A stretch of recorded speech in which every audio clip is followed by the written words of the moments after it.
and welcome. This is the All 12 Signs video series for the Virgo New Moon, which is happening either on the 14th or 15th of September 2023, depending on where you live. I will be reading for Scorpio and Libra in this video.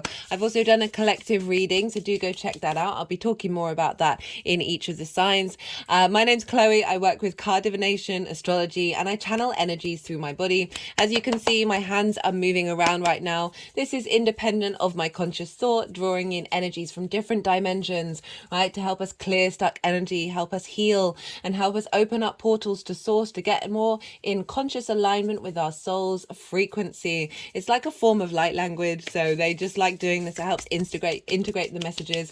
I work with the whole house system, so for those, this is where each sign falls in the whole of a house. So for those of you who do know your time of birth, I really recommend checking out your first house first, the sign that falls there. This is your rising sign, your ascendant, and the astrology in each of the signs will be linked into that sign being in the first house. However, this doesn't invalidate looking at any other part of your chart, perhaps your sun, your moon, your Mercury. We're dealing with Virgo here, and to look to where that sign falls in your chart, look to the house that it's in, the themes of that house, or any other planets or astrological points you've got there. Use all of that energy and apply those themes to the messages that come through. It's as if that sign has now moved to the first house. Take what resonates, leave what doesn't.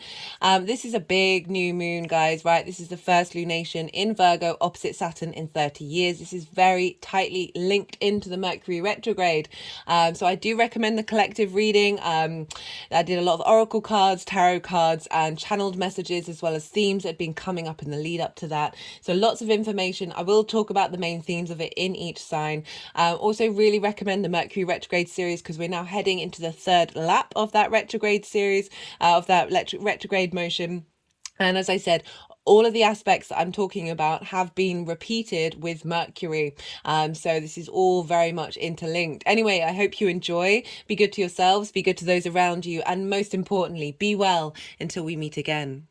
Scorpio rising. How you doing, Scorpio? For those of you tapping into the Scorpio energy and it doesn't fall in your first house, look to where it does fall, what house it's in, the themes of that house, and apply those themes to the messages that come through. It's as if that Scorpio energy, with all of the connotations of your natal chart, have now moved to the first house. Take what resonates, leave what doesn't. Right, regardless of whether Scorpio is your rising sign or not, Virgo and Scorpio sextile one another. Oh, hello. A sextile is an aspect of Venus. Venus wants to bring about love, appreciation, harmony, connection. She's also about creativity, right? So a sextile, signs can have three main things in common with one another. We've got the baseline, the yin yang energy. We've got the element, and then we've got the modality. Now with a sextile, Scorpio and Virgo, they are both yin night in nature, but they are different elements and they are different modalities. So this is where the appreciation, because that baseline, you're like, oh, I see you, I understand how you operate, but there's a difference, there's nuance, there's diversity going on, but there's still a sense of familiarity. So that's where the creativity, the brainstorming comes in, because you're not really jumping over a lot of hurdles, because that baseline you've got in common, but you're able to create new things and find appreciation and value for that which is different from yourself. Venus is one of the benefics. This is a soft, easy, free-flowing energy, very supportive, very creative, very harmonizing, and so that's the general energy for Scorpio and Virgo, wherever these fall in your chart.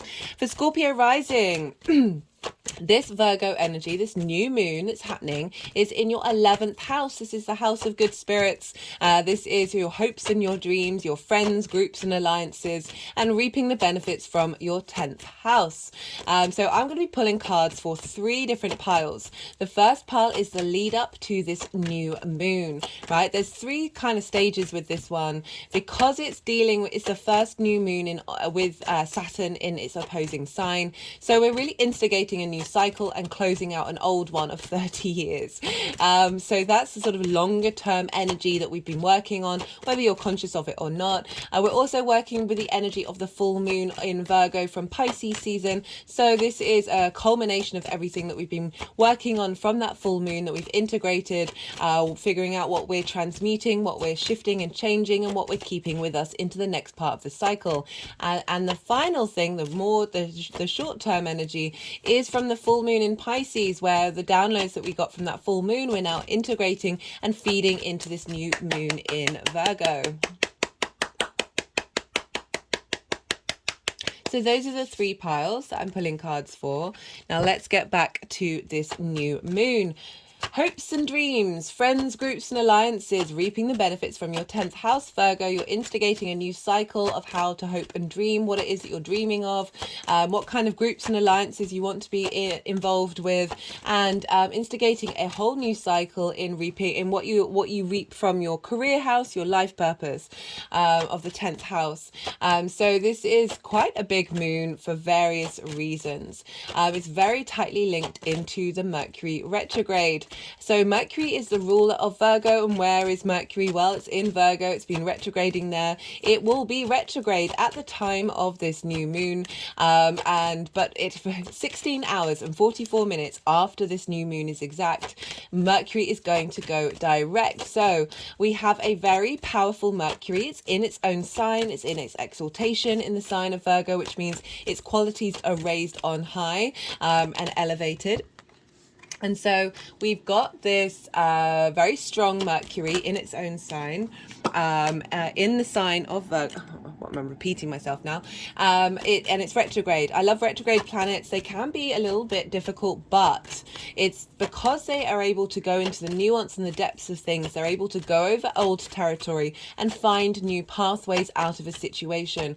Not only is it retrograde, but it's stationing. It's slowed down, right? When planets station retrograde and station direct, they're very powerful because they've slowed down. The energy is magnified and intensified, and that all that very intense, magnified, very strong mercurial energy is feeding into this Virgo new moon, which is wonderful.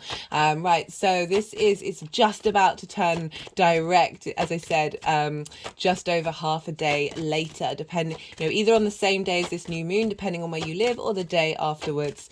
And so Mercury is governing this new moon. So whatever is going on with Mercury is impacting what's going on with this moon.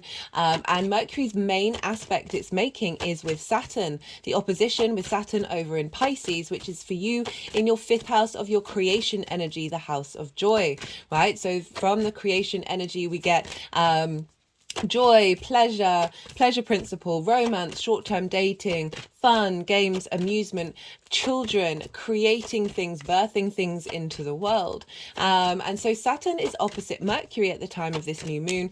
In the collective reading, there was a lot of messages coming through from the Pisces energy to help facilitate and rebalance any extremes that Virgo can go to, right? So Virgo can lead to hyper judgment, hypercritical, either both to themselves and the outside world, also having 5 million different plans, needing a sense of control. Interesting that I say control and that 4 of Pentacles comes out. Needing a sense of control in order to be in the 3D world. I've been focusing on these energies in all the readings, right? Because in the collective reading, I didn't think I'd be talking about judgment and perfectionism because I've mentioned these things in previous lunations.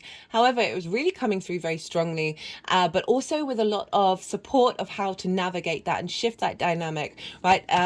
Virgo is very analytical, and that's a wonderful quality. It's very observational. It is Earth, Mercury, and mutable. It's able to see what needs to be changed in a practical way from the information that's gathered in the 3D world.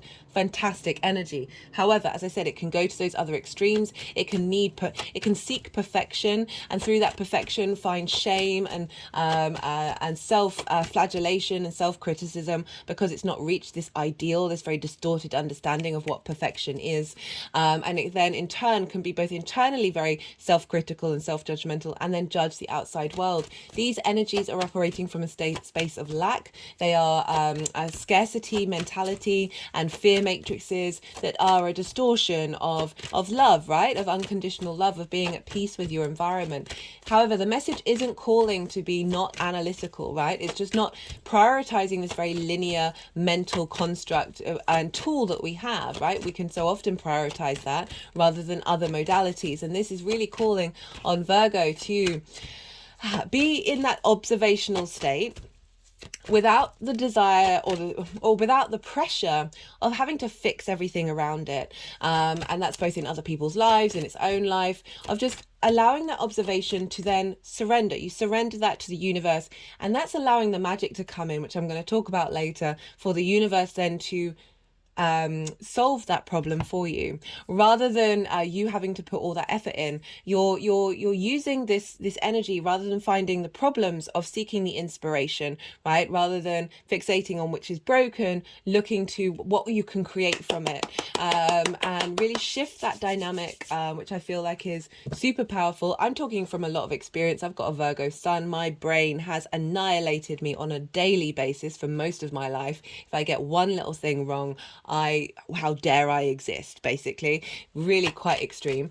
So I do understand this energy that I'm talking about, and I've also seen it in people who've got heavy Virgo energy, and it's oppressive. It is oppressive. Every sign has its own level of oppression as well as liberation, and it's acknowledging that. I'm not shaming any of it. I'm just saying, hey, there are ways around this where we can navigate this in a different way, where we don't feel like we've got the weight of the world on our shoulders, right? There is a lightness to everything. It doesn't mean it's not serious, but there is certainly a lightness to the way that we can move through the world. It doesn't mean that things aren't going to be difficult, but the way that we connect to it is coming more from that state of love and abundance, rather than this limitations, these blockages, these barriers that we can put up to separate ourselves. We signed up for this separation, right? Our souls signed up for this incarnation that is separate from the all. We've forgotten that we're connected to it all, and that's part of the journey, the play of it. Imagine the fool with its heart wide open, that we are here to play and find curiosity and joy, even in the darkest moments, especially in those darkest moments, and that is the wonder that is the human being, right? Okay, so what was I talking about? This new moon opposition with Saturn over in your 5th house of creative energy. So Saturn is the goal of Saturn, in my opinion, and what I've seen and what I've witnessed, is to create situations to help test our integrity, test our inner authority, and test our diligence and our duty and our responsibility. None of these are bad things. They are only bad if we are running away from stepping up to ourselves in our lives, right? It's not about taking away joy. It's not about taking away fun, but realizing that there is a sense of, the more that we walk with our own integrity and our own authority, the less boundaries and restrictions that we need in our lives. Okay, so Saturn puts up these boundaries in order for them to be dissolved. Very interestingly, Saturn, the planet, its rings are dissolving. I love that idea, because I feel like it's kind of implying that the work that Saturn's doing is needing less restrictions and less boundaries as we move forward and as we evolve. So Saturn is there giving structure to the magic of Pisces, the boundlessness, giving a sense of responsibility, and it's also instigating a new 30-year cycle. And so this longer term agenda of Saturn, who wants you to feel confident and comfortable and integral with the way that you work with your creation energy and your pleasure principle, right? We've got a lot of inner child work over in the 5th house of navigating love language and the way that we find joy in the world. That Saturn wants you to be integral with your soul's journey, right? And there's a lot of joy there. There's a lot of expansion there. And we have put up a lot of restrictions around that because we're nervous of engaging with that energy, right? It is quite terrifying. My heart is sort of, my shoulders are going back, and it's really sort of stretching the heart area, the heart chakra. And now they're moving all the way back, like really like this pressure, this restriction that we have there, and trying to crack that open. Oh, energy release at that one.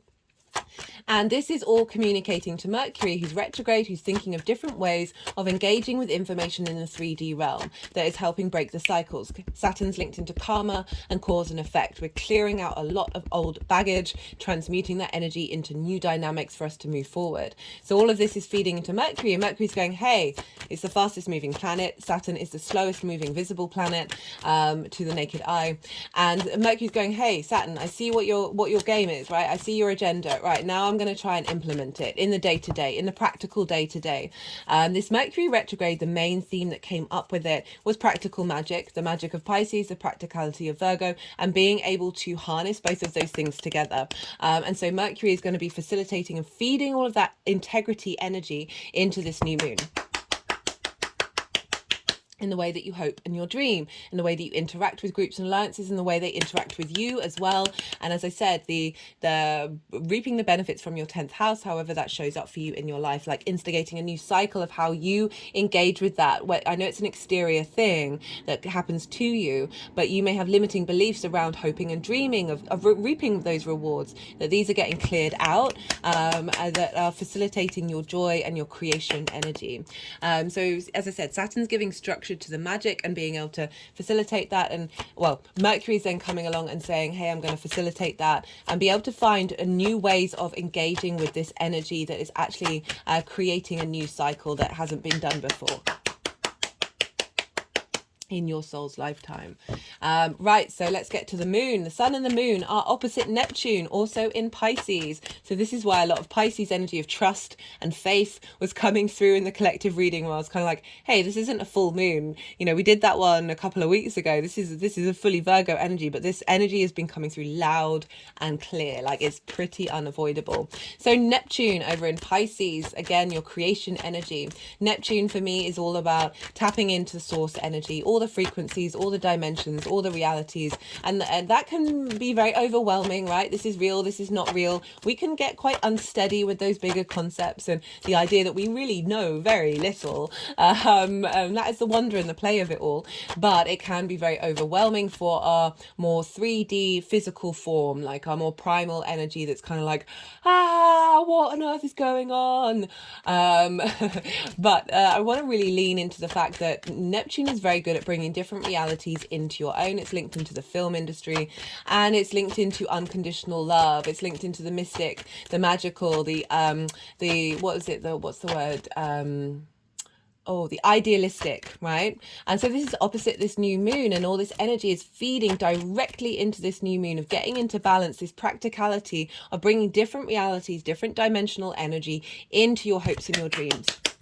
Just had an energy release at that. And coming from your creation force, right? So really harnessing that which is inherent within you that may have blocks around it that Saturn's helping release, and Neptune's helping dissolve, and feeding these different ideas, these different constructs, whether you're conscious of it or not, of being able to bring unconditional love into your hopes and your dreams, right? So that's not about controlling the plan and how those things manifest. It's not about shaming or judging if things haven't worked out the way you want to. You've got to surrender that and really be at peace with it. And the more that you're at peace with it, the more the universe manifests around that energy and that acceptance energy, that's when the magic starts coming in. So it's not only bringing in different realities and possibilities in the way that your hopes and dreams are going to manifest moving forward, but it's also another aspect of Neptune is delusion. And the key thing that kept cropping up for me about this one was I really feel like we're getting downloads to be able to understand what is delusion, what is distorted matrices, right? So that fear matrix, that scarcity complex, and be able to bear witness to them, bear witness to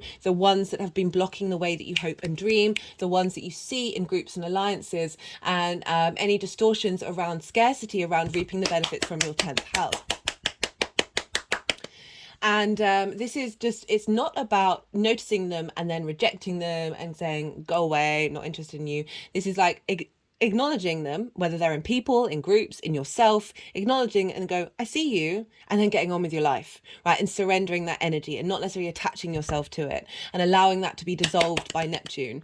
Yeah, definitely those two things of that practical magic. How do we bring all these different dimensional aspects into our current 3D environment, right? We are multi-dimensional, multifaceted beings, whether you know it or not, you are. Trust and believe. Trust and believe. This is the Neptune card. That's hilarious. So what else is going on? Well, this new moon, so I said it was very much linked into the Mercury retrograde. So Mercury is opposing Saturn, which it did at the beginning of its shadow phase. So with retrogrades, it goes direct over the degrees it's going to retrograde over, it's going to go back again, and now we're instigating the third time. So Mercury, right at the beginning of the retrograde phase, was opposite Saturn. And now the sun and the moon. Okay, so listen close. The sun and the moon is happening, this new moon is happening at 21 degrees, 58. I love this deck. I love this deck so much. It's got a coating on it, which means it should last for a while, but it's very, very slippery. So what was I saying? Right, so yeah, this is happening at 21 degrees 58 minutes of Virgo. All the dates and all the description, all the details of this are all in the description box. Now, Mercury went retrograde at 21 degrees and 51 minutes. And so it's my experience that retrograde planets, yes, things can get more momentum when they go direct, but it's not really until they leave that shadow phase, they go beyond the degree that it retrograded at, which was 21 degrees, 51 minutes. That's when things start to get activating, the new cycle begins. So this new moon is 7 degrees into this new territory, right? Love it. And so it's kind of like but we've got Mercury right about to station direct. So all the energy of that retrograde is feeding into this new moon. It's a culmination of the beginning and the end of the retrograde and launching it into a new cycle. And this has been a big one. This is the first retrograde we've had in Virgo with Mercury, with Saturn opposing it in 30 years. So this is a big transition and clearing out of this polarity, right? Of getting this in alignment. And so Mercury is making the aspect that it did at the beginning of the retrograde and at the beginning of its direct motion. And the sun and the moon is making the similar aspects that Mercury did at the beginning of its retrograde. So we are mimicking the beginning and the end, because all the planets I'm going to be talking about are the outer planets and they move very slowly. So they're still in the same similar formations as they were during the retrograde phase. So the sun and the moon is getting all of the support from all of the planets that Mercury has during this retrograde, and is then launching and instigating seeds that are based off of the future rather than the beginning of the direct motion, if that makes sense. And so the sun and the moon is opposite Neptune, and it's also and Mercury will then make this exact same formation when it gets to the post-shadow phase, which is the 29th or 30th of September. And the sun and the moon are also in a grand Earth trine with Pluto over in Capricorn, in your third house of communication and your day-to-day, bringing your meaning of life into your day-to-day, the house of the goddess. And so this is trining this new moon of your hopes and your dreams. Pluto is revealing fears that you're able to walk through and find the treasure on the other side, intensifying your magnetism, your drive, your transformation of how you communicate, the wisdom that you have in the way that you go about your day-to-day. That's feeding into your hopes and your dreams and the groups and alliances. So and reaping the benefits from your 10th house. The third house is also linked into learning something new for the first time, because it's linked into schools as well as short distance trips, right? So there's a real sense of navigating a new dynamic from the way that you understand how to communicate your hopes and your dreams, as well as Jupiter and Uranus over in Taurus, which for you is in your 7th house of one-to-one relationships. So this is intimate relationships, business partners, one-to-one clients, romantic relationships that are long-term, as well as intimate friends. It's basically how you are intimate with one person, right? How you share your intimacy, how you express your intimacy. And it's also linked into your connection with spirit.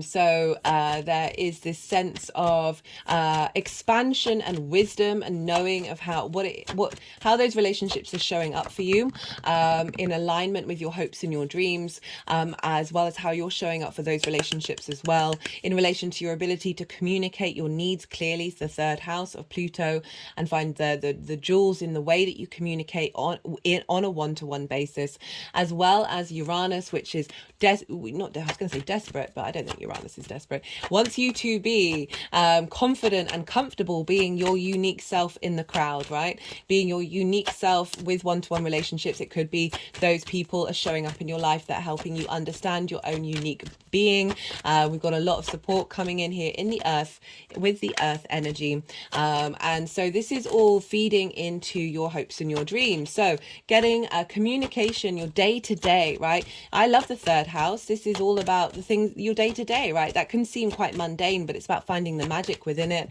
of taking steps each day towards your hopes and your dreams, and your one-to-one relationships being in alignment with it, the people that are showing up in your life that are mirroring this new dynamic in the confidence and the way that you express yourself. And this is all feeding into your Scorpio energy as well, because we've got sextiles from we've got a trine from Pisces to your Scorpio energy, and we've got sextiles from Virgo and Capricorn, which are very supportive energy. So we've got trines, which are an aspect of Jupiter, providing elevation, wisdom, and expansion. And with that wisdom, we get more confident, we find more joy, more opportunities, more luck come in, more generosity.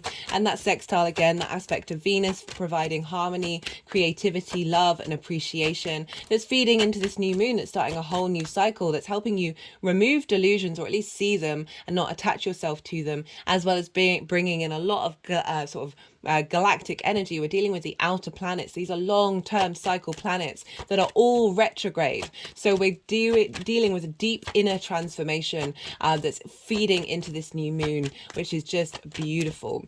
Really, really do love this for us all. What else did I want to talk about? We've also got, for those of you who might be seeking a one-to-one relationship, I can't ignore that with the seventh house, that energy is going to be fed into your hopes and your dreams. It all depends what kind of intentions you have. One of the things that was coming up about this reading, the collective reading, was don't micromanage the universe. Which I loved. So very appropriate for Virgo. But it's not about not having plans. It's not about it, but it's about, you don't need 5 million plans. You don't need to figure out all the small details. It's about having faith and having trust in that you are making the right decision for yourself, because you are source, and source is there and it's supporting you, and it is full of love, right? So one of the only other aspect I'm going to talk about is with the asteroid Pallas Athena. Now she is at 0 degrees of Libra at the time of this new moon, conjunct the sun and conjunct this new moon, and she represents strategy and embodied wisdom, right? So this is acknowledging that having a plan, having an intention is a good thing, having an analytical mind and figuring out, okay, what is it that I do want? But it's not right.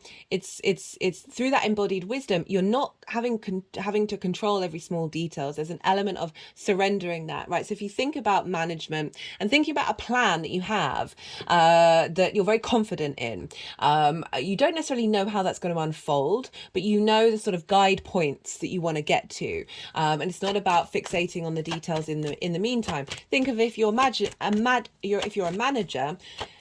Having a manager that is fixated on all the small details, yet doesn't seem to understand what's going on, isn't giving the freedom and the autonomy of your environment, right? The energy that you're working with. If you want to work on your own autonomy, you've also got to respect the autonomy of the energy around you and have faith and have trust in what that's able and capable to do. Remember, life is stranger than fiction. The amount of stories I've been told in my life, or that's happened to me, where I'm like, there is no way you could pitch that to the movie industry, because they would say no one is going to believe it, and yet these happen time and time and time again. Synchronicities are getting wild, right? The more that we start to co-create with the universe and respect not only our own autonomy but that of other people. Remember I said, right, noticing those distorted energies around you. It's not about shaming them, it's about acknowledging them and then getting on with your own life, getting on with your own frequency, and being able to not get swamped by lots of other things, and really allow yourself to be at peace with those things and not get pulled down into the quagmire. So we've got Pallas Athena really in your 12th house of your hidden house, your house of mystery. She is the only thing that I'm talking about with this moon that is facing forward, is going direct, right? And so she's able to see into the future. She's looking to the future. She's got a strategy. She's got this embodied wisdom in your 12th house, your hidden house, your house of mysteries, of being able to bring support from your soul into this new moon. Those of you irregulars, you know I've been talking about the hybrid eclipse that happened in Aries season. It was the second new moon that we had, and each new moon I've really felt like there's a new instigation of this soul integration of our past lives, future lives into the present space, and really tapping into that abundant field. And each new moon is adding on a layer of it. We had the heart space with the Leo energy, and now we're moving into, okay, how can we utilize the resources around us, that observation energy and that facilitating energy of Virgo that is so powerful, get stuff done. How do we do that without limiting ourselves, right? Without confining it to linear time frames, without confining it to the past of things that we've already experienced in this 3D world, and opening ourselves up to all the possibilities. This ability to utilize what we have around us, the resources, very magician energy, in order to create in this world from the wisdom and understanding of our soul's journey, rather than sort of the more analytical brain. It's not about denying it, but realizing that there are other players, right? You are multifaceted, multidimensional beings. There are so many tools in your toolbox that you can use, and we tend to prioritize just a couple, right? And this is really opening us up to be able to understand and work with, whether it's conscious or unconscious, that there's lots of different information out there that is available for us to utilize and bring into fruition and bring into our sense of abundance, of creating hopes and dreams from a multidimensional space. Right, okay, I'm going to go quiet now. I'm going to soften my mind and go quiet, because I'm going to do some energy work. So energies are going to move the cards into the piles. We've had the yang day action side of the reading, very extrovert, very stimulated, lots of information. And now we're going to the yin night rest side of it. You just had so much information. Don't try and analyze it. Just soften your mind and allow it to settle and digest, and then see what intuitive hits come up. I'm going to do what I need to do, and then I'll come back round and I'll talk about the tarot.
Okay, Scorpio.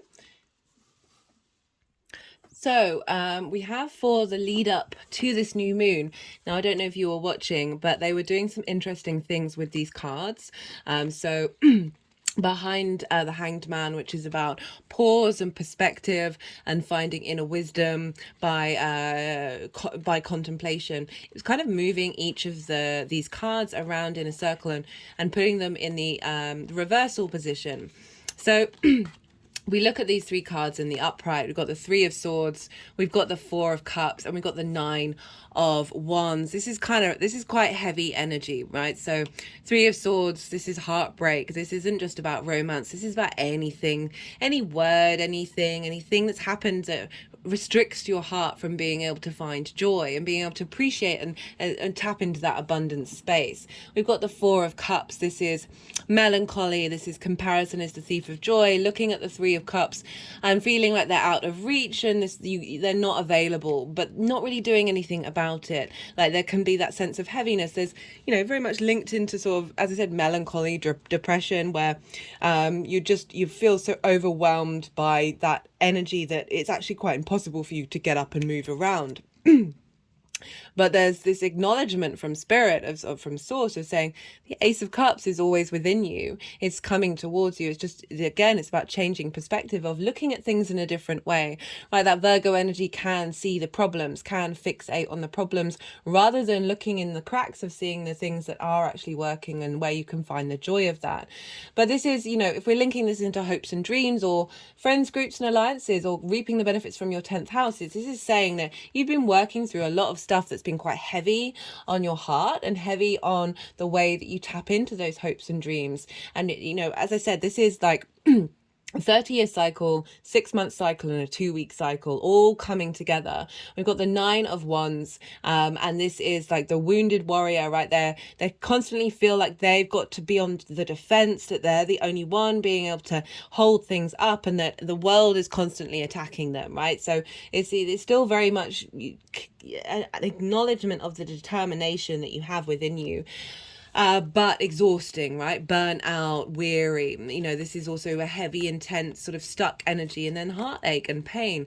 But they've all, throughout that energy work, have turned upside down, which is suggesting with the Hanged Man that you have been in contemplation of whatever this means for you, right? This can even be like at the minutest detail, where you keep seeing that energy show up and you're like, well, this isn't actually part of my current reality, and spending time working on it. Remember, 30-year cycle, 6 months and 2 weeks, right? So these are various levels of things that you've been processing and working through. With the Hanged Man, this is Neptune, right? So this is linked into Odin, the Norse god, who was upside down on the world tree for 9 days and 9 nights, and at the end of it received the wisdom of the runes. You see here, this figure has a halo around them. This represents enlightenment, that through this journey of changing your perspective, of being in pause, being in a state of limbo, in a state of reflection, of divine meditation, that you then receive wisdom from your higher self, from your intuition, from the root of who you are, from source,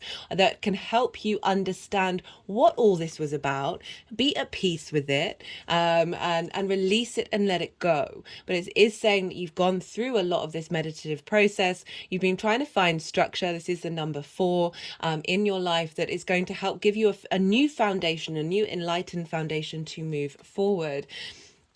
Okay, so they're now wanting to put the Hanged Man up in the upright, of saying that yes, you've been doing this, but you've also now there's a shift and a change that perhaps you're still in, that there's an acknowledgement that this long journey, that you've now been able to slowly but surely apply this energy in through the actions that you're taking. So you're shifting out of that limbo, of that contemplation, and moving into a new dynamic. And that's a transition phase that we're in, that this new moon is going to be helping usher in as well. Because remember, new moons, they're instigating new beginnings. It doesn't mean like that's all manifesting at once. This can take time, up to the next Virgo full moon next year, or to the, we'll get clues of it around the Aries full moon that's coming in a couple of weeks.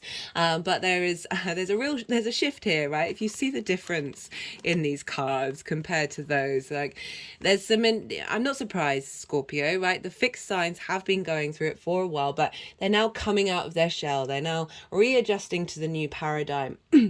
So for the energy of this moon, we've got the sun and we've got the wheel of fortune. Well, you couldn't get any more positive cards with this one. The sun is your purpose, your vitality, your inspiration, your vitality, your direction. There's also so much joy in the sun card. You've got the young child who's free, who's naked, who's able to, go and play on this horse that is protecting it. There's a sense of innocence and openness. It's wide open. It's almost got a gesture like the full of the heart open. We've also got the sunflowers here, and they represent joy. They're so beautiful to look at. But also, if you think about the sunflower, it's very clear when it's moving to face the sun at all times. So it's really acknowledging this reassessment, this re-dynamic of how you're looking at the world, how you're looking at your hopes and your dreams, and what it is that you're bringing, the house of good spirits, that you're able to focus more on the joy, shifting out of this dynamic, able to focus more on the joy and the vitality that you have within you, rather than this difficult energy right here. I mean, there's no getting around that's some heavy energy, and it's part of the human condition to experience these things. But now this is saying there's a shift, right? There's a momentum moving forward, that there is light being shone on your house of good spirits, that there is joy to be found, there is a rising of spirits.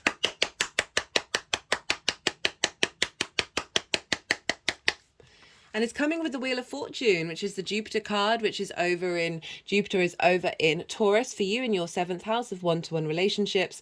But this is more focusing on the fact that this energy is shifting, right? The Hanged Man is now upright, and this is really confirming that shift is moving forward, right? The Wheel of Fortune, the wheel is going up. This very fated energy. There is things are looking up, right? On however that manifests, because the 11th house has a lot of connotations with it. So as I said, hopes and dreams, friends, groups, and alliances, as well as reaping the benefits from your 10th house. So this can manifest in many different ways, or all of them. Really showing that there is a shift of dynamic that's happening here. Remember, this Mercury retrograde is very powerful. You've got lots of trines and sextiles, so you're getting a lot of supported energy that this is what's being seeded. And moving forward, goodness me. So let's start. We've got the 4 of Pentacles, which has shown up a fair amount for people, and the 9 of Pentacles with the 10 of Cups. 4 of Pentacles. The way I interpret this card most of the time, not always, is this is inner sovereignty in the 3D realm. This is protecting your energy, knowing that you are safe, you are secure. We have pentacles, which are underneath the feet chakra, heart chakra, crown chakra, that you are protected in this 3D incarnation, that you have strength, you have inner resource, you are not getting bombarded by the outside world. Your distortions of how to hope and dream, how to operate in friends, groups, and alliances, any distortions around lack, around reaping the benefits from your 10th house, are being shifted and changed, and you are now in your inner sovereignty. There's a sense of power and a sense of containment in the best possible way, that there isn't depletion here. There isn't this kind of exhaustion, stuck energy, and heartache. There's inner sovereignty that is happening in Pentacles, right? Earth energy, which is Virgo energy, of being able to create in this 3D world from this space of sovereignty. We've got it with the 9 of Pentacles. So this is very, very independent energy. This figure takes action in order to create abundance in her life in the long term. There's an element of joy and wonder in what she's creating, but also responsibility and duty. So we've got that integrity coming in from Saturn in order to create, right? So very abundant energy, very supportive energy of saying what's coming next with this change of fortune is really facilitating your 3D world and your emotional enlightenment, right? So we've got another sort of halo. It's got the halo here, and then we've got the rainbow. It's the only rainbow in the tarot. This is the happily ever after. So it's a nuclear family, right? So just apply that to hopes and dreams. Don't whatever the construct, the sensation of what this nuclear family may feel like for some people, put what's the equivalent for you. And this is like you're taking steps. This new cycle is helping you take steps to be able to dream again, to be able to change your perspective and have a little bit more joy in your life and a little bit more pleasure, that is then facilitating you taking steps to be able to get to this place. I also link this into enlightenment, right? So we see here we've got all the 10 cups, but if you turn them upright, they look like chakras, right? They look like a wheel. Chakra in Sanskrit is wheel. And the light body, light refracted, turns into all the colors of the chakras, right? So we have that energetically within us, our emotional connection to our ethereal body, our aura, and all of that stuff. They're all in alignment. They're all in alignment. There is a deep sense of emotional contentment and emotional enlightenment.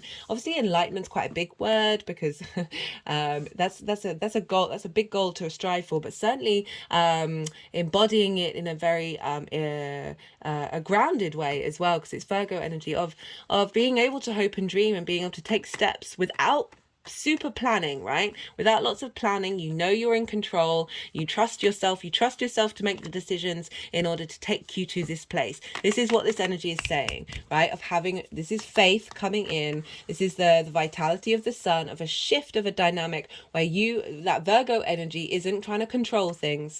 This isn't, for me, this isn't about control. I know for some people this is about miserly and holding on to things and control. This is about control in a way that is setting you free, right? Because you are confident, you trust yourself. You trust yourself in what you're doing and where you're headed, Scorpio. Right, I'm going to pull some clarifiers. Let's see what wants to come through for Scorpio from the numerology deck. Let's see what wants to come up for this Virgo new moon. Oh, okay, nope.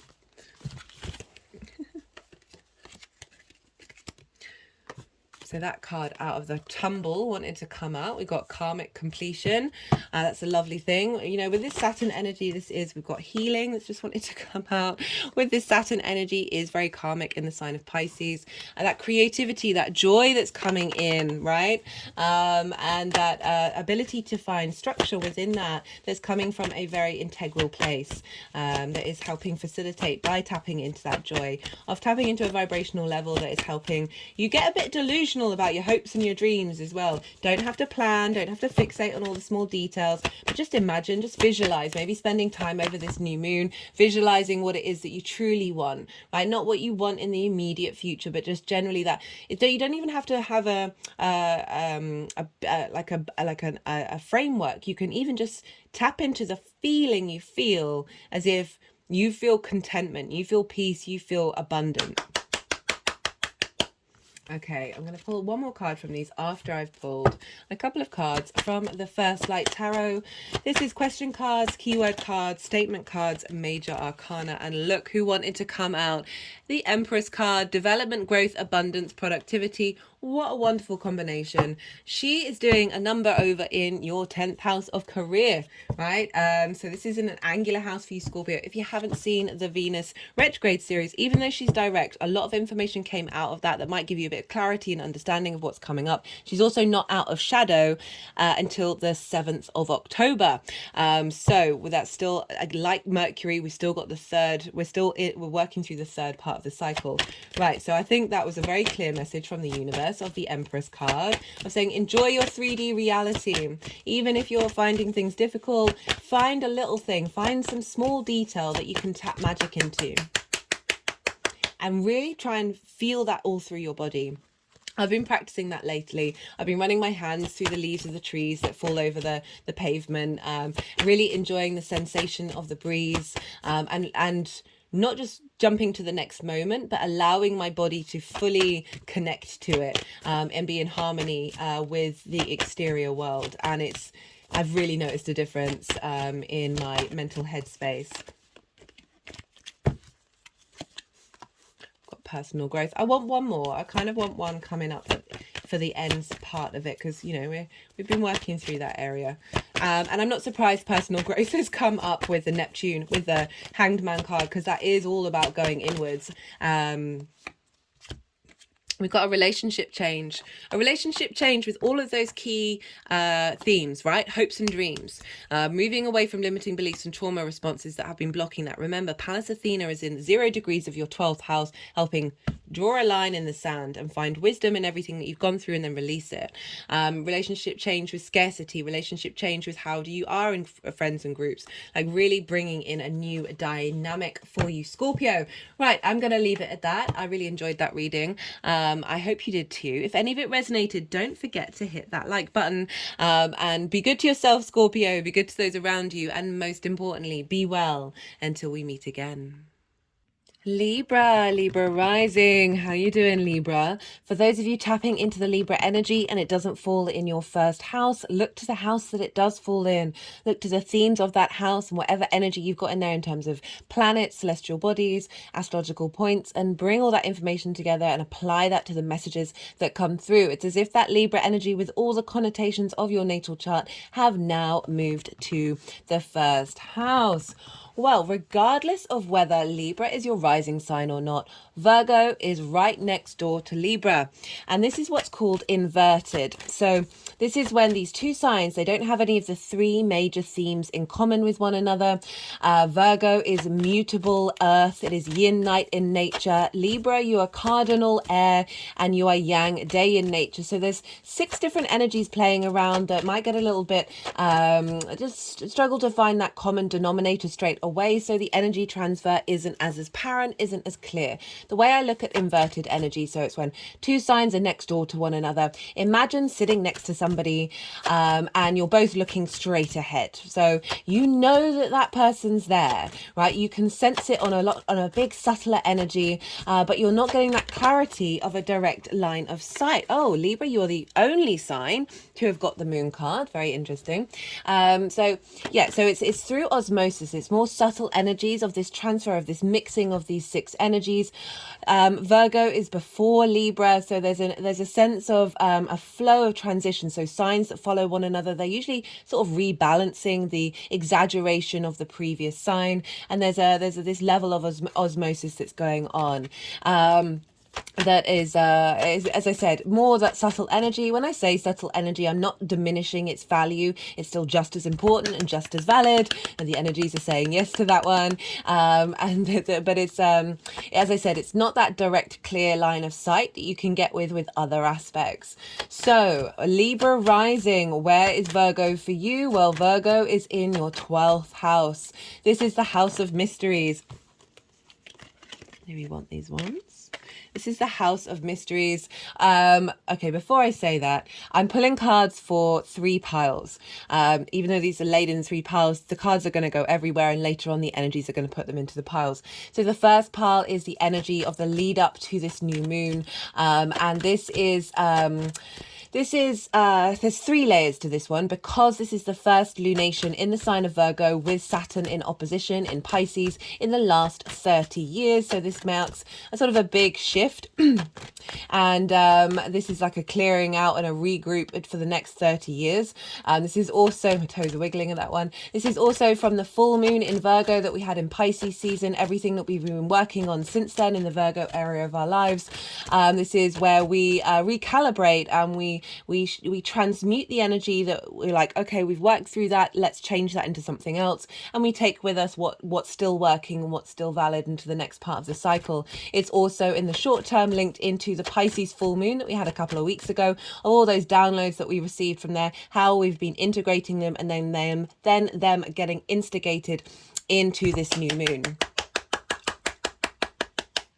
So what was I? Oh, so that's the first pile. The middle pile is the energy that's coming down for this new moon, what's being seeded at this time. And then the third pile is how this energy is going to manifest moving forward. So back to Libra rising in the 12th house. This is the house of mysteries. This is where our unconscious space lies. These are the constructs of who we are. And, this can be a really difficult house. I always talk about, I always say this whenever I'm doing a 12th house reading, because that's just the facts of the matter, right? It's a difficult house because it doesn't have that clear line of sight. So that's why these things are hidden from us. They're not as apparent as other areas of our chart. This is often where we get depression and anxiety, because it's more the mental issues that we have rather than the physical body issues, which are over in the 6th house, which is where Pisces is. So that's just one part of the 12th house. It can be a part of your life that is very, very personal to you, that you connect to that, but the outside world doesn't necessarily see it, and it doesn't necessarily integrate with the rest of your chart, right? As I said, this is hidden. This is in the unconscious mind. This also can be a part of your life that you find that energy is quite inaccessible, that you aren't necessarily able to integrate it. And so we've got this Mercury retrograde happening here, and I've done a Mercury retrograde series. I do recommend it if you want to go and check that out. not just for the Mercury retrograde itself, but for this new moon, which I'll talk about later. So the hidden house, as I said, right, there can be our trauma responses, our limiting beliefs that are deep rooted in our unconscious space. But underneath all of that is our soul, is our magic, right? This is a very magical house. And so where, you know, part of the journey of integration is to sit with these difficult things, is to really, you know, do a deep dive and unpack, why am I responding in that way? What's that based on? What sort of deep rooted it doesn't even have to be like a big trauma. It can be a trauma with a little t. Somebody when you were very young could have said one particular phrase to you that then blocked off something in your unconscious mind. I recently had a reading done by another channeler. It's been ages since I got one, and one of the things that she channeled from my higher self was, when I was young, I used to be able to see spirits, but I was told that I wasn't able to see them, and something in my unconscious space just blocked that connection, right? So it can be very, very simple. It doesn't have to be some big trauma. These things can roll around in our unconscious space, and because they're from the early years, 0 to 7, this is when we're unconscious, when we're in subconscious mode, when we're basically running around with theta brainwaves, when we're in a permanent state of hypnosis, right? We think everything's about us, and we're in a permanent state of hypnosis. So the tiniest little things can get deep rooted in our very early forming of our mind before we then activate our conscious mind. That these things can still be there. So you can think you've done loads of work. I've certainly been on this journey myself. And then you'll get a 12th house transit and you're like, okay, there's still stuff to be worked on. I certainly had that this year. I've got Cancer in my 12th house. I was eating my feelings when Mars was there for about 2 months. And I was like, I thought I have made some steps, but it always is kind of like a wake up call, a kind of little nudge and say, hey, no, there's some other stuff that needs to be worked on. And you've got to laugh, really. You've got to laugh at all of it. It's a very interesting house. You can often be led to be more isolated, to be more inward, because you're spending time contemplating, who on earth are you? What still stands and what are we letting go? Now, you've had this Mercury retrograde there, which is very much tied into this new moon. And so you're having a big revamp about how you collect information in your unconscious mind, clearing out limiting beliefs and trauma responses. I've certainly noticed it in the Libra risings around me and the people that I interact with. There's been a great shift that's happening, and we're still not through all of that. So, I really think this is an amazing transit, and this new moon is very much linked into that. And with everything that's been going on, this new moon is a great time to set intentions around these things of how can I shift the energy in with unconscious blocks?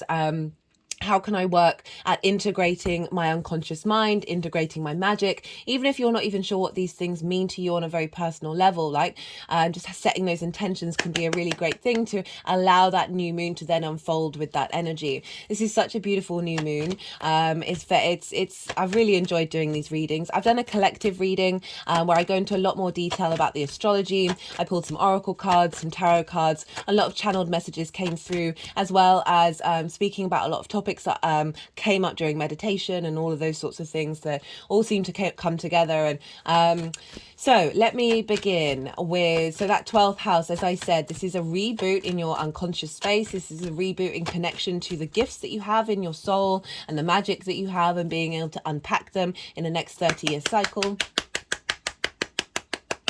And really working with any sort of anxiety or depression or anything like that, that's sort of the mental habits that we have, addiction as well, OCD, all of that stuff can all be found in that unconscious space. Doing breath work can be a really good thing of releasing trauma, even if we don't remember it, right? So rather than the talk therapy when it's like, I got no idea where this is coming from, doing dream work as well can be really good in the lead up, because it is the 12th house, it is that unconscious space, and so we're dealing with the moon, seeing what comes up in our dreams and reflecting on them. The most important thing is not to shame yourself. So the Virgo energy. Okay, so I've been talking about this in every reading. This came up quite loud in the collective reading, and I just want to really reiterate, if you don't have time to watch that collective reading. So In past Virgo lunation videos, I've talked about perfectionism, I've talked about judgment and criticism, because these are sort of the exaggerated shadow side or unintegrated energy of Virgo that can go to extreme, right? Everything in moderation, including moderation. So we can seesaw from one side to another with each sign. Like every sign's got its all its different shades of how it materializes. And the Virgo energy is Mercury ruled, it's earth, it's practical, right? So it's how do we use this information to facilitate our 3D world, right? It can very much be the helper, the facilitator. And this can mean you take on a lot of burdens, you can take on a lot of responsibility, wanting to fix everything. And what else with the Virgo? So with that Virgo is that strive for perfection, because it's so able to observe that which isn't working. It can focus on the problems rather than the inspiration, okay?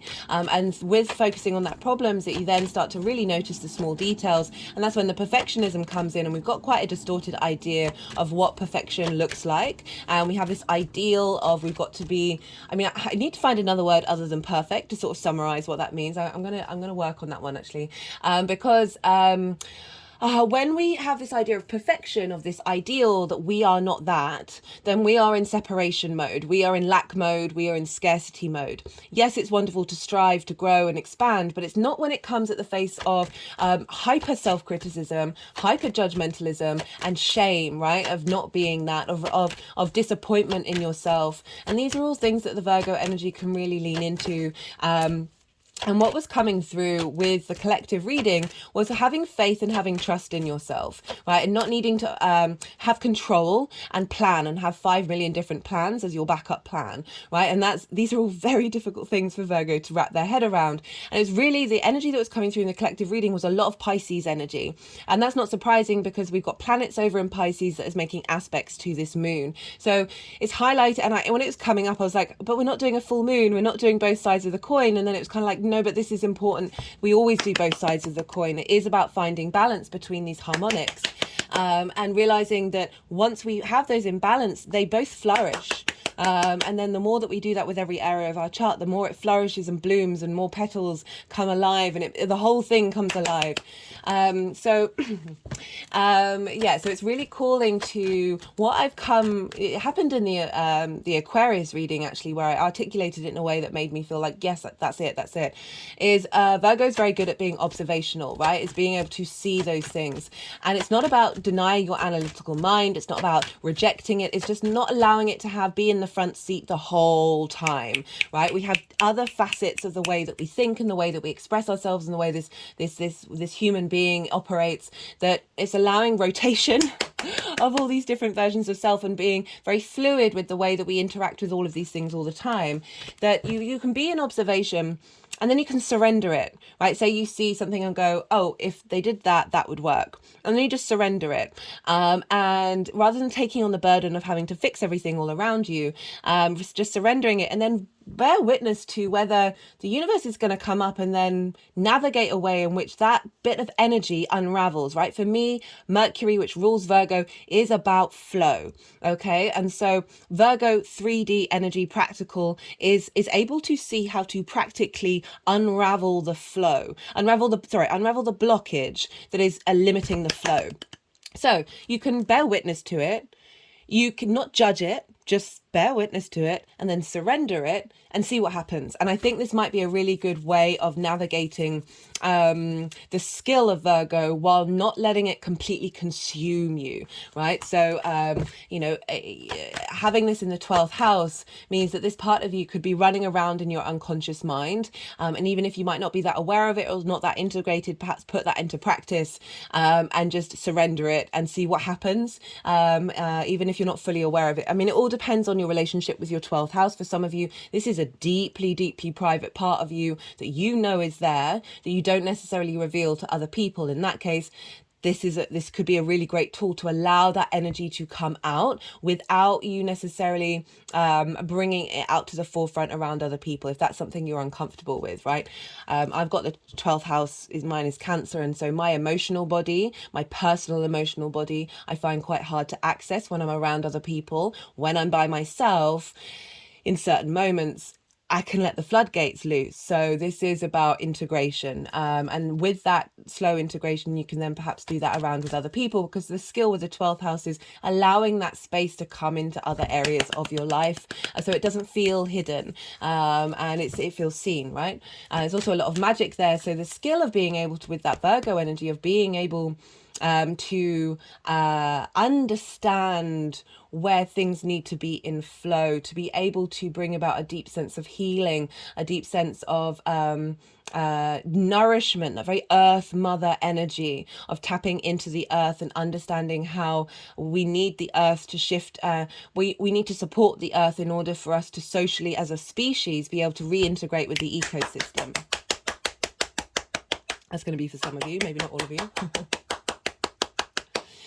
Right, okay, so what's going on with the astrology of this moon? So Mercury rules this sign, mutable, very adaptable, very changeable, and Mercury is in Virgo. It's retrograde at the time of this new moon, but 16 hours and 44 minutes after this new moon is exact, Mercury is going to go direct. This is quite an intense energy. Retrograde planets have a really good skill at being able to find different paths that go against the standard, go against the norm, that more direct action. They're able to find avenues that you might have missed. Okay, so we've got a very powerful Mercury in its own sign. It's exalted in Virgo, which means the qualities of Mercury are raised on high. You've probably been spending a lot of time figuring out, okay, what's in my unconscious that may be blocking me? Where is this magic? How can I release these things? And now Mercury is retrograde and it's about to go direct. When planets are stationed, whether that's at the retrograde or when it's going to go direct, they are very, very powerful because they look like they've pretty much slowed down. This means there's an intensity, an amplification of this energy that isn't zooming past you, right? It's very present in your life, and they're often on these days. So it's going to be either on the day of this new moon or the next day. You're going to get some clues, some more clues about this retrograde. As I said, I've done a Mercury retrograde series, and I've broken up the 3 stages of the retrograde as well as the post shadow phase, so 4 piles with 4 sets of cards to let you sort of know what energy is coming around for that. So if you have not seen it, I do recommend it, and there's other reasons why, which I'll talk about later on when I get to it. So Mercury is incredibly powerful, and it's even more powerful because it is stationing, and so what's going on with Mercury is impacting what's going on with the moon and the sun, because whatever's going on with the ruler of a sign is affecting whatever's in that sign. And for those of you who saw the Mercury retrograde series, you will know that the moment the sun went into Virgo, the whole chart was being governed by Mercury, by the chain of events of rulership. And the only time that wasn't the case was a couple of days ago when the moon was in Cancer. She was free to do what she wants. She wasn't beholden to anybody. But now at the moment, the whole chart, every single sign, every single planet, every single astrological point is being governed by Mercury, and it will be the case at the new moon. So Mercury is kind of top dog. And so this is a very, very powerful Mercury influencing this new moon of where we're headed and what we're doing in the next 6 months. The main aspect that Mercury is making at this new moon is an opposition to Saturn. Now this has already happened. We've got a lot of repeats with these aspects with the Mercury retrograde. This happened, Mercury was opposite Saturn at the beginning of its shadow phase. So this was the beginning, the first loop around the degrees when it was going direct. Sorry, I just had to pause for a second there, Libra. So Mercury is opposite Saturn. And so Saturn is over in Pisces in your 6th house of work, health and routine. I've done a Saturn in Pisces series. Well, there's 2. The first one breaks down the details of Saturn in Pisces and Neptune and all those things. The second one was about the retrograde, because Saturn is retrograde too. Nearly everything I'm going to talk about is retrograde. So Saturn is retrograde. We're going inward. We're having a retransformation. Whoa, can you hear that plane? Sorry, I just had to open my windows because it's all of a sudden got really hot. The planes have got really loud here. I might have to, I don't want to shut them again. It's quite something. It's only happened in the last couple of months where they are so loud. Anyway, right. So Saturn, integrity, responsibility, duty, right? Saturn wants you to walk your own talk, and it can bring up limitations in order for you to realize how little boundaries you actually need when you walk with your own integrity. Saturn is linked into karma, cause and effect. It's a longer term planet cycle. And and it's sorry, they're just doing some energy stuff and put the deck around, so that sometimes that confuses me. And so Saturn is really trying to teach you to step up to yourself, because it's in the 6th house, and this is in conjunct, which is the other version of a inverted. So again, you know, Pisces and Libra don't have any of those three things in common. The 6th house is like the adult in the room, work, health and routines, and sometimes it's really difficult to get up and go with that. But Saturn's helping you get some dedication to these things and being able to bring some structure to that boundlessness of Pisces. Saturn is helping bring in structure to the magic of Pisces, and that is all feeding into your hidden house, your house of mysteries. So what does that mean? Well, that's giving a sense of responsibility and duty and stepping up for yourself. 6th house can be really difficult. That is facilitating growth in your unconscious mind, again clearing out old trauma responses and limiting beliefs, and really allowing you to get in touch with your gut intuition, right, which is Virgo. Trusting your gut, and being able to find so the main theme that came up in the Mercury retrograde series was practical magic. And so the magic of Pisces, you're able to facilitate the practicality of this revamp of your unconscious space and bring that magic out that's going to give you strength and support in that Pisces area of your chart, and vice versa. So this is a lot of integrities coming through with Saturn, and Mercury over there is the fastest moving planet. It can, you know, it's not the long-term cycles of Saturn, and it's kind of saying, hey Saturn, I see what you're saying, I see what you're setting up for the next 2.5 years to get some really strong foundations in the way that you work, how you embody your work, how do you take care of your health and your routines. I know a Libra rising who is doing a lot. She's really putting in the effort with the routine at the moment in terms of her health, and it's just a beautiful thing to see. And that integrity is feeding into Mercury, and Mercury's going, all right, okay, I see what you're doing over there, Saturn. Now I'm going to do this revamp with this new moon and the retrograde itself. I'm doing this revamp in the unconscious space to clear out any blockages that have stopped that ability to be the adult in the room, to connect to your unconscious space with peace and with more flow. And so, and then all that energy is then feeding in, but it's a retrograde Mercury, so they're able to think differently and break the cycles. And so Saturn, I mean, all these planets are, and it's just quite phenomenal. Just quite phenomenal. And so all of that's feeding into the moon. What else is going on with the moon? So the moon is opposite Neptune, also in Pisces. So this is why there was such big Pisces energy coming through. So Mercury is opposite Saturn at the beginning degrees of Pisces, and the moon and the sun are opposite Neptune over at the ends degrees of Pisces and Virgo. So Neptune for me is very much about tapping into source energy, creator energy. It is all the dimensions, all the frequencies, all the realities. This is real, this is not real. It's the boundlessness of the universe and the possibilities, and it can be very you can be hypersensitive to Neptune because it's just a lot of energy downloads all the time.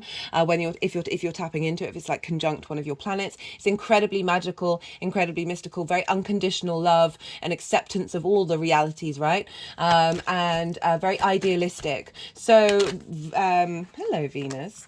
So we've got the Emperor and the Empress. Interesting. I like this combination for you, Libra.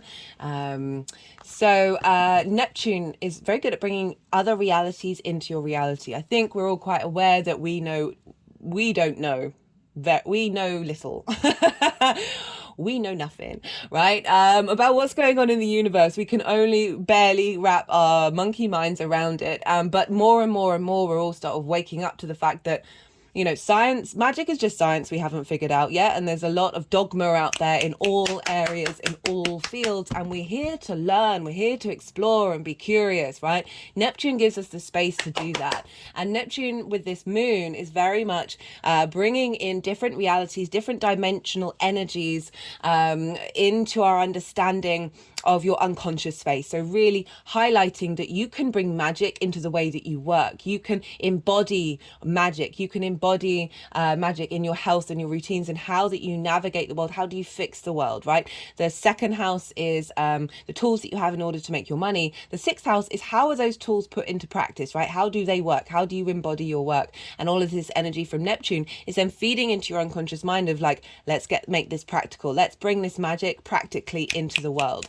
and think differently and break out of old structures, old linear, analytical, A to B, this equals that energy that can be very Virgo, right? Can be very analytical. It's a great skill, but we can prioritize it too much. This Neptune opposition is saying, hey, let's bring some other things into the field. Let's allow a little bit of fluidity in the way that we comprehend things, and especially your unconscious space and the magic that you have in order to bloom. So there's that. We also, let's talk about the moon itself. So I told you this was really linked into the retrograde. So the moon is happening at 21 degrees, 58 minutes of Virgo. Why is that important? Well, Mercury went retrograde at 21 degrees and 51 minutes. So this new moon is 7 minutes ahead, 7 minutes beyond that retrograde point. So for me, retrogrades, yes, things will shift when planets go direct after a retrograde, but it's not really until they go beyond the degree that they retrograded on. This goes into the post-shadow phase. And so the moon and the sun are in the post-shadow phase, while Mercury is right at the beginning of it going direct. All the power of the beginning of the retrograde, so the opposition with Saturn happened at the beginning of the whole retrograde cycle, including the shadow phase, and the sun and the moon are kind of at the end of it, but they're not just at the end of it, they are slightly beyond it. So they're kind of in that future cycle that we're all going to be going into with Mercury on the 29th and 30th of September, depending on where you live. So this is why there's lots of repeats, because we've got Mercury at the beginning and we've got the sun and the moon at the end. And with the planets that I'm talking about, these are all outer planets, so they move really slowly. So this means that they're all kind of still in the same position that they were when Mercury hit that point and went retrograde. Mercury's going to hit that again. So we've got both the beginning and the end of the whole retrograde series happening and feeding into this new moon. Just phenomenal. So what else is going on? Well, we've got this grand Earth trine, and this is with Pluto over in Capricorn. Capricorn for you, Libra, is in your 4th house. This is your roots, your foundations. This is your ancestral lineage, blood and spirit. This is your parental figures, your roof over your head, and your private life. So Pluto's back there, having been there since 2008, dipped into Aquarius and has come back again. It's going to come back for a 3rd time. This 2nd time round really feels like we've got more confident being able to look our fear in the eye and be able to be at peace with it and see the treasure within it. We're still working with that, obviously, but that definitely feels like this Pluto is transforming our understanding of what that fear meant and being able to be, as I said, be at peace with it and not be attached to it, and then see the wisdom and the treasures underneath of those cycles of the human being that are coming up. I talk about this grand Earth trine in way more detail in the Mercury retrograde series. So in that series, and justice and your card, Libra. So we've got the Pisces card, got the Libra card, we've got Venus, your ruler, we've got Aries, which is opposite you where the nodes are. This is quite phenomenal. So what was I saying? Yeah, in the Mercury retrograde series, in the description box, I've written in where what themes I've talked about in each of the introductions. So I've pulled tarot cards on the opposition with Pisces. I've pulled cards on the grand Earth trine and other things as well. So if you want to know way more detail about what's going on, not only with the Mercury retrograde, but with this new moon, do go check that out if you've got the time. So this grand Earth trine, we've got Pluto down in your roots and foundations. We've got Jupiter and Uranus over in Taurus, which is in your 8th house of your give and take between you and the outside world. And this can be about the bigger outside world as well as in your relationships. This is about inheritance, 3D or cosmic inheritance. It's kind of more big money than your money, how you make your daily, your monthly income in the 2nd house. So this is like inheritance, taxes, mortgages, loans, all of that sort of big money. But it is, I like to focus more on the give and take between you and the outside world, time, money, things, energy, ideas, intimacy, all of those things. It's very transformational. And you've got Jupiter and Uranus there. Uranus has been there since 2018, Jupiter just at the beginning of this year.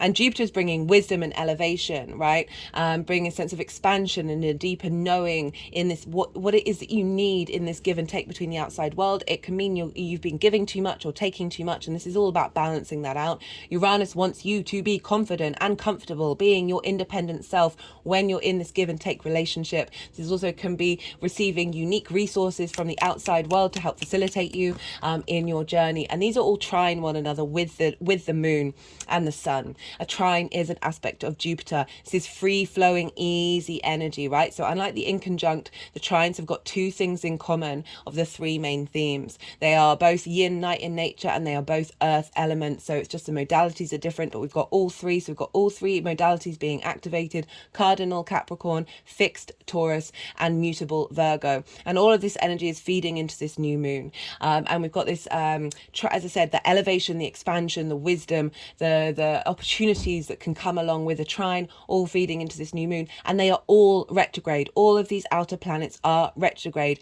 And this means that we are going a deep dive of transformation, of shifting, of breaking the cycles, right? This is instigating this energy. We've also got sextiles to Neptune that are going on, that is bringing about creativity and a sense of appreciation and value for that which we do not quite understand, right? The unknown, all the possibilities. And this is forming a kite, right? And on a kite formation, we look to the tail of the kite of where we want to focus on. And that is the new moon. So all of this energy is feeding into this new moon that's going to lift us off into the air and keep us flying, keep us flying. For those of you who are regulars, you know, I talk about the Aries hybrid eclipse that we had back in Aries season. We have a hybrid eclipse once every decade, and for me the channeled message was very clear of your past lives, your future lives, all integrating in this present point of this incarnation and being more in alignment with the greater all of your being. And each new moon has been adding layer upon layer upon layer of that. Last time we had the new moon in Leo, which is cracking open our heart space and allowing us to be confident with our vulnerability, confident with our courage of being to step out into the world with our heart. And now we've got this Virgo energy of like, how do we utilize the resources? How do we bring flow of all these different parts of our souls in the resources of it and bring that into the fruition of how we then bring flow into the 3D world? So that's the general message that's going around. The one last thing that I want to talk about is the fact that we've got this asteroid Pallas Athena, which is at 0 degrees of Libra in your sign, Libra. And it's conjunct this moon. It's out of sign, but still conjunct. Pallas Athena represents strategy and embodied wisdom. One of the key phrases that came up in the collective reading for this new moon was don't micromanage the universe. Virgo can overplan, can have 5 plans, can fixate, can need control. If something shifts and changes, can freak out, right? These things, I'm speaking from experience and bearing witness to a lot of Virgo energy of this can very much be a thing. That really taking in the steps and being mindful of putting in practices to calm yourself in those situations, find peace in your body and not this agitation, and allow this to flow through you. And the less we control something, the less we fixate on small details, the more that we're able to expand and bring in the magic of the universe to help facilitate us. We're co-creating, right? And so with this Pallas Athena, with the strategy and the embodied wisdom, it's not about throwing all plans out the window, although that can be a really great way of walking through life. It all depends on who you are and what you're doing. But it's finding that happy balance between having an outline of what it is that you want and not necessarily fixating on the small details. Because when you do that, you're really putting a limitation on how you expand and how you express yourself and how the universe can communicate with you. Because life is stranger than fiction, right? I often feel like the universe is thinking they're not dreaming big enough. they're not getting gung-ho with all of this stuff, and then surrendering it and letting it go. So Pallas Athena, you have that strategy, but then you have the confidence in the people that you give that strategy to, and have confidence in your environment and the autonomy of the universe to be able to step up to the challenge, right? And through that embodied wisdom, you have confidence in the day-to-day of the actions that you're taking. You're not shaming yourself of having not done that, or not shaming this, or not feeling that you're not perfect. Like really trying to be present in that moment and allow those observations to come through. You'll tap into your intuition. You'll see which ones you want to let go of. You see the ones you want to act on. It's about finding that balance and not letting it have a priority. And in that 12th house, as I said, this can be an area of access that you're not always going to necessarily access fully. It's striving to, but it is a work in process because it is hidden. But there's a lot of magic there. There is a lot of power there that when you're just in observation of it, that's when it's going to start to come alive, when you start giving it attention. And this new moon is really calling for a revamp in whatever sort of mental ways in which your brain navigates that may actually be doing you an injustice by keeping you small, of revamping that and bringing something a bit stronger into the forefront. That it's linked into understanding the roots and foundations of who you are, Pluto and Capricorn, transforming that, finding more confidence, more individuality in the way that you move through the world and the way that you give and take in the world that isn't out of balance. And that's all feeding to help support release any trauma responses and limiting beliefs around how you understand yourself, and then seeing the wisdom, seeing the magic within it, and finding the deepest amount of unconditional love, Neptune, and integrity in the way that you respond to your unconscious desires, respond to your trigger responses, and not necessarily let them govern you. And through that, you will find your magic and find that bloom into just something so very beautiful. Right, okay, they put the deck down a while ago. I am going to quiet my mind. We've just had the Yang Day action side of the video where everything's go, go, go, go, go, stimulation, extrovert, direct action. Now I'm gonna go quiet. I'm gonna soften my mind. I'm gonna go quiet. I call you to do the same, because we're now moving into the yin night side of the video where we're letting it all settle. You've just had loads of information thrown at you. Don't try and analyze it. Don't overanalyze it. We don't always have to be in analyze mode. Just let it all settle, let it all digest, and then see and tap into whatever intuition is coming up around this new moon that's very particular to you, that you can bring into this general reading. I'm going quiet. I'm going to let the energies do what they need to do. They're going to do some energy work. They're going to move the cards around into the 3 piles, and then I'll come back and I'll integrate the tarot with the astrology.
Okay, Libra. Well. So as I was saying, this is the lead up to this new moon. And this is like a 3-tiered thing. Of the journey with Saturn, over 30 years. It doesn't matter how long you've been alive for. The 6 months more medium term journey from the Virgo full moon in Pisces season, and then the Pisces full moon that happened a couple of weeks ago. Right, so we've got the Knight of Swords, we've got the 8 of Wands, we've got the the 4 of Cups, we've got Justice, and the 2 of Wands. So this has been quite the case for a lot of the readings, where there's been some difficult cards, but really just showing that across the board, all the signs have been taking steps to navigate these difficult things that are coming up, like really doing the inner work. We've got the 8 of Swords, we've got the 4 of Cups. So these are, and the Knight of Swords. So I'm getting like the Knight of Swords can be read in a couple of different ways. And with this one, I feel like a quick decision making, like snap judgments and just rushing in. Yeah, anyway, so the 8 of Swords, this is these are kind of quite appropriate cards for the 12th house, because the constructs that we have in our mind, they're not real. Nothing is real, really. My head just rolled back. Nothing is really real. And it's not diminishing any trauma or any difficulties you've been through. I've certainly been through plenty. Me saying that doesn't invalidate them. They can be both real and not real at the same time, right? The universe is full of paradoxes. Let's get on board with this. But you see here, this figure is in what they think is a cage, right? But it's not a cage. There's an ability to navigate out of it. Their feet haven't been bound. If they move just a little bit, i.e. change your perspective and wiggle a bit, something falls loose, and you're then able to set yourself free and realize that it wasn't a cage anymore. The 12th house is the hidden constructs, the mental constructs of how you see yourself, right? So often we can limit ourselves in order to feel safe. Like it might feel quite safe to be in these 4 walls of a cage that they think they're in. This is calling these cards are suggesting that you've been mindful of understanding of what cages are in your mind, right? And one of the cages appears to be, this is kind of like melancholy, the 4 of Cups. It can be, for me, the key phrase with this one is comparison is the thief of joy, right? This person is looking at the 3 of Cups and feeling very melancholy, very glum, feeling like, oh, they're not mine. I can never have that. That's never going to happen. But they're not really doing anything about it, right? And I can appreciate, like, depression can feel like a really heavy energy where you feel like everyone around you is doing well, feeling good, and you just got nothing in the tank, right? I've suffered from depression for most of my life. I've got my moon square Saturn, and that's a crux to bear, that's for sure. It's also wonderful once you get your hang of it. But anyway, there is this energy of just feeling, right? And judging yourself, again, that Virgo energy, judging yourself, keeping yourself in limitations of shame, of perfectionism. That is a cage, that is an illusion, right? One of the things that I channeled for the Venus in Pisces series was, and Venus is exalted in Pisces like Mercury is exalted in Virgo. The channel I got was every moment is truly divine, even if it's not perfect, right? Everything is divine. Everything comes from source energy. Everything there, like, it's that unconditional love of whatever is, and holding the utmost respect for it. You can still have preferences of not wanting this to reoccur, but you don't put attachments onto that, and you go about your business, right? So this is the sort of Virgo traits of feeling trapped by perfectionism, trapped by judgment and self-criticism, and keeping yourself in that very small box that the mind is very capable of doing to all of us. We've also got that comparison of sort of judging yourself because you are not up the standards of that you think that you should be, and like that brings very stagnant energy. We've got very stagnant energy here, and the universe is trying to say, hey, you've got the Ace of Cups. It's always there. It's always there. It's never not there. This overflow of abundance that our species collectively have signed up for, this weird challenge to get back to realizing that we are the Ace of Cups. Whenever I say the word challenge, I always think of the TV series Challenge Annika, and it's going to show my age a little bit. In the UK, where it was this presenter who would get set challenges and she has to go and do it. I think it was early 90s. I'd have to go and look it up. And we've got the Knight of Swords. The Knight of Swords is the fastest moving knight in the deck, and it can rush in. Fools can rush in, making snap decisions, snap judgments, and being very quick with your words, being quite sparring with your words. There can be an element of criticism with Virgo, right? So this could be not necessarily you doing this to other people, but you doing this to yourself, and you taking quick action based on these very internalized, sharp words that you may be saying to yourself, and not giving yourself a moment to breathe before you take action. So these are difficult energies. I can say I've experienced all of them, so I'm not saying them with any judgment. This is just what's coming up with the cards. We've got Justice, and I love this, Libra. This is your card, and this is saying something has shifted in these time frames where you, and the reason why I was saying like these, it's not necessarily that these are fully taking up your life, but you are being mindful and being observational of this journey. Remember, we've also had that retrograde in Mercury, so you've been spending time in that contemplation over the last however long, last couple of weeks anyway, with that Mercury retrograde. You had Mars there as well for a while, helping you take action around your unconscious space when it was in Virgo. Because Justice in the Two of Wands is saying something is being balanced out. You're finding more truth and more equity, right? Justice at its highest form is about equity. This is about doing right by the right situation, right? So it's not about spite. It's not about being swayed by forces that aren't so like manipulation or anything like that. This is being able to see more clearly and being able to make good judgment, right? So about what's going on in your unconscious mind. A lot of our behavior isn't even ours. It's stuff that we've inherited from past lives, ancestors, and also stuff that we've inherited in this lifetime from the people around us. And, you know, when we start to really unpeel that hidden house, we're like, oh, that's not even mine. That's not even me. I don't even know what that's about. But you've held on to it for so long. Justice is coming along and saying, right, now we're going to cut through this, we're going to cut through that, we're holding the sword of justice, we're holding the sword of truth, we're going to be able to see things clearly. And this is the Two of Wands. This is saying you've been getting the lay of the land, right? This figure is on the top of their castle, in their home space, in their isolation. They're understanding and looking at the world in their hand and being able to say, okay, where does that bit come from? Where does that? You're really in a space of self-analysis, rediscovering your own internal spark of spirit here. And this is a long-term manifestation card, so it's showing that over the last however long you've been taking the time to bring balance into your unconscious space. So my hands are just sort of tapping all around the edge of my skull, around the brain, and yeah, basically just going over all of the brain and out at the crown chakra.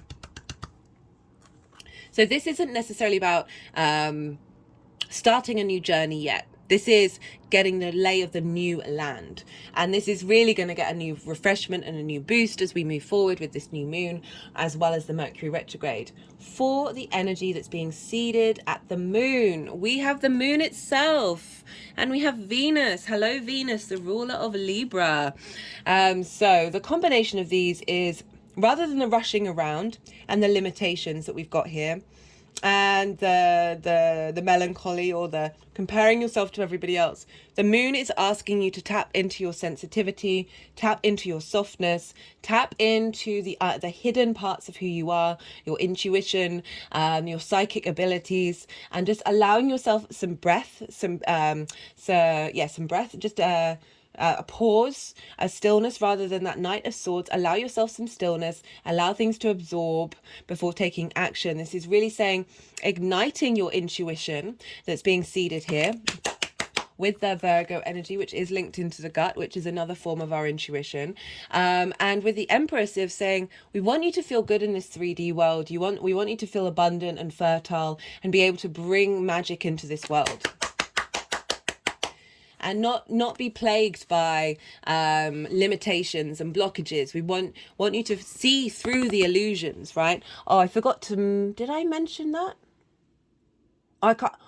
So one of the things with the Neptune opposition is also delusion, and I don't think I mentioned this. One of the things that got really clear come through is that downloads are coming in to help us be able to see through distorted realities, right? See through the scarcity matrix, the fear matrix, see through these distortions that have twisted themselves away from love, right? And because Neptune is linked into delusion, but because it's with this Virgo practical energy, I really do feel like with this very strong Mercury, that we are being given the strong observational skills to be able to notice these things with more clarity. And it's not about rejecting them or bashing them or whatever. It's about observing them and going, I see you, and then you getting on with your business, right? So being able to see through the illusions and the delusions that are in your unconscious mind that have blocked you from being able to step into this abundance. But it's not just that. It is about harnessing your psychic powers, harness your channeling, and you're being able to be comfortable in the stillness, and I'm just really getting, because this is Pisces, of like allowing more surrender and more trust away from the hyper analytical energy of Virgo, and acknowledging and appreciating your wild your wild instinctive side, as well as that which needs comfort and needs control and needs boundaries, and having these work together rather than separating them, rather than rejecting one side, not wanting to rock the boat. This is really allowing to step into the deep wisdom that Virgo can have and can bring, and bringing this to the forefront of the 3D world, like really bringing this into abundance and this sense of fertility in your unconscious space, in the magic that is coming up for you, of feeling good, right? You're clearing out trauma responses and limiting beliefs that are then activating this ability to be confident and comfortable in the 3D world.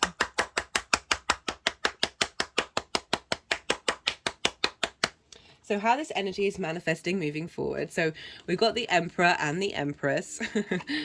So very powerful dynamic here. But what made me really laugh, and well, not laugh, but smile, is that this is one of my favorite cards to come up for the 12th house.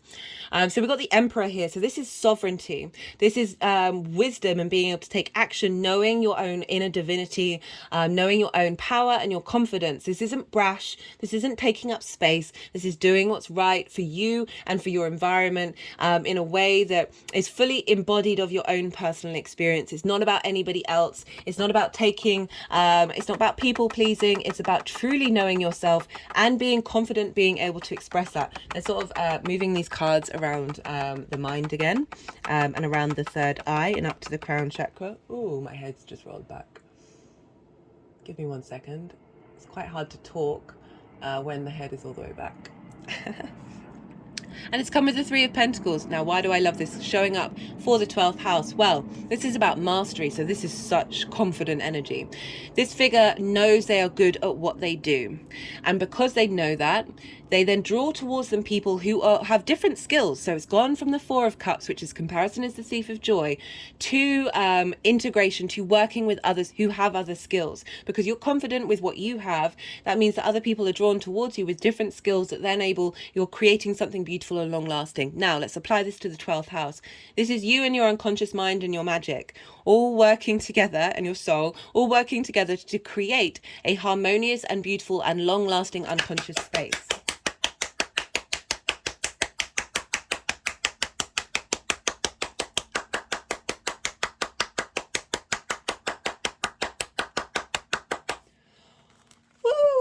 Okay, so that was wild.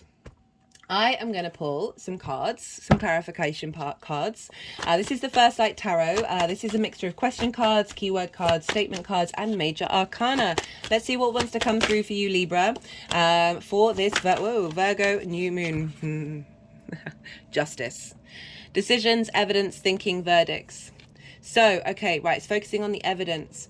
So having Virgo hidden from you, this can mean that you might miss out on seeing things for what they clearly are.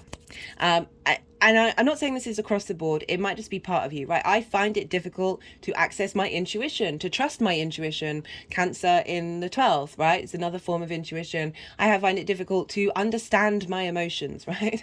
So this is the case for everyone in everyone's 12th house, that is sometimes like it's quite out of reach.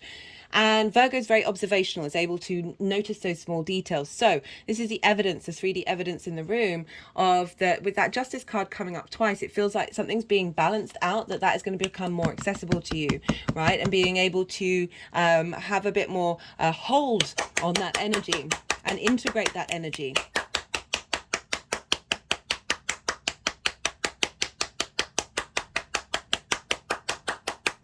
Now, the 12th house, we really have to cultivate it because it is hidden, because it's not necessarily the thing that's easily reachable, right? That isn't our go-to.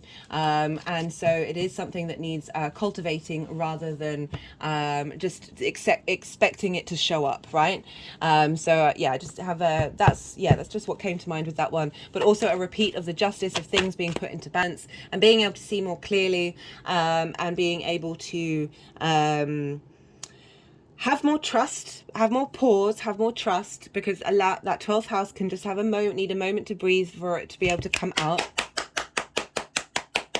It's yin night in nature, so it does need a little time to come out into the world. And because it's bound by gravity, so it's not as fast moving as air or fire. You are a air sign, Libra, so I don't know, it depends on your chart whether you've got dominant air or fire or dominant earth and water, right? It all depends on the chart, but sometimes if you've got an imbalance of yang or yin, that it can be a little more difficult to access, especially then having it in the 12th house. I don't know why that one's turned over. Right, so let's do the numerology deck. So that was a very clear repeat message coming in. We've got physical activity. That's so funny when I was talking about my friend who is currently doing a lot of fitness right now. Okay, so it could be to activate the 12th house is by doing a lot of taking care of your physical body, right? So Virgo's more nutrition than it is the pleasure principle, right? So it's about harmonizing that physical body in order to allow your healthy gut, healthy mind, right? So when I had my breakdown, I had to rebuild myself from the bottom up. I was finally like, okay, if I am going to be a human being, if I am going to stick around, I'm opting in, right? So how the hell does anybody do this? And the first thing was food, and the second thing was physical activity before anything else, right? These are two things that this human form needs in order to thrive. And so this is really saying that what you're instigating and clearing out in that Virgo energy is an ability to now commit to taking care of your body, of having that in flow, of realizing that will help your mental health if you do suffer from any of that, and it not even just to help your mental health, but amplify your mental health, right? Well, like if you don't suffer from any of those issues, of like really maximizing it.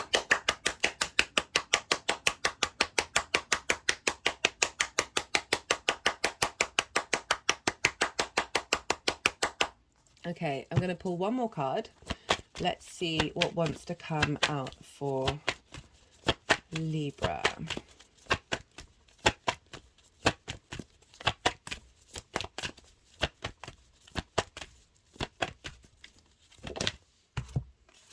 New beginnings. I love this, talking about a fresh new understanding of your unconscious mind, clearing out limiting beliefs and trauma responses, accessing nature, accessing your true nature hidden within you, the magic of who you are.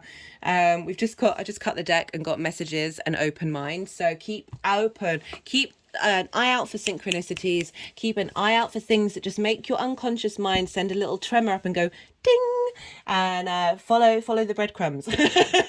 Right, Libra?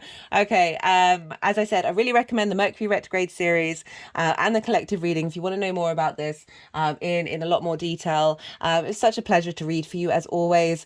Thank you for being here. If anything resonated, don't forget to hit that like button, but most importantly, Libra, be well until we meet again.